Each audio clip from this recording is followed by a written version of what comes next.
മനുഷ്യരുടേതിന് സമാനമായി ബുദ്ധിവളർച്ചയുള്ള ജീവജാലങ്ങൾ പ്രപഞ്ചത്തിലെ മറ്റ് ഗ്രഹങ്ങളിലും ഉണ്ടാകുമോ? ഉണ്ടാകുമെന്നാണ് ഇപ്പോൾ പുറത്തുവരുന്ന പഠനം പറയുന്നത്.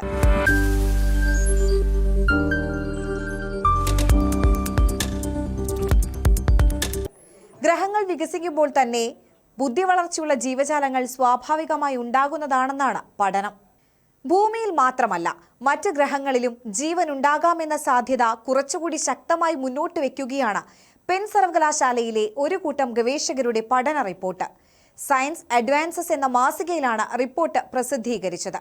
ഭൂമിയിൽ ജീവൻ ഉണ്ടായതുമായി ബന്ധപ്പെട്ട പരമ്പരാഗത സിദ്ധാന്തമായ ഹാർഡ് സ്റ്റെപ്സ് സിദ്ധാന്തത്തെ തള്ളുന്നതാണ് പുതിയ കണ്ടെത്തലുകൾ.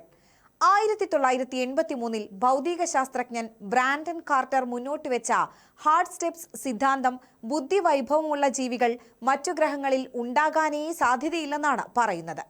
പ്രപഞ്ചത്തിൽ വളരെ അപൂർവമായി നടക്കുന്ന സംഭവ വികാസങ്ങളുടെ ഭാഗമായാണ് ബുദ്ധിയുള്ള ജീവികളുടെ പരിണാമം നടക്കുന്നതെന്നാണ് പുതിയ പഠനം.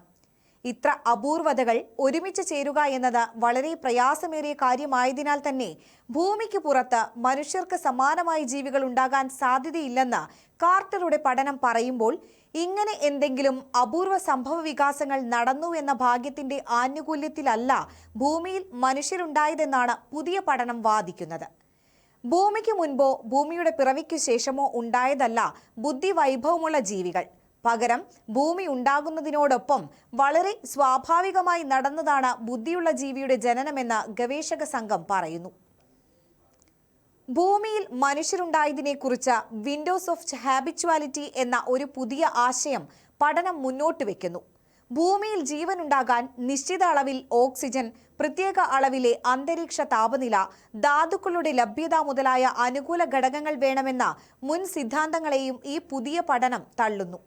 സങ്കീർണമായ ജീവന്റെ ആവിർഭാവത്തെ പിന്തുണയ്ക്കുന്ന ഘട്ടങ്ങളിലൂടെ ഭൂമിയെ പോലുള്ള ഗ്രഹങ്ങളെല്ലാം കടന്നു പോകുന്നുണ്ടെന്നും അതിന്റെ ഭാഗമായി ഭാഗ്യത്തിന്റെ ആനുകൂല്യത്തിലല്ലാതെ തന്നെ ബുദ്ധിവൈഭവമുള്ള ജീവികൾ ഉണ്ടാകാൻ അനുകൂല ഘടകങ്ങളെല്ലാം വന്നു ചേരുമെന്നുമാണ് പുതിയ പഠനം വ്യക്തമാക്കുന്നത്.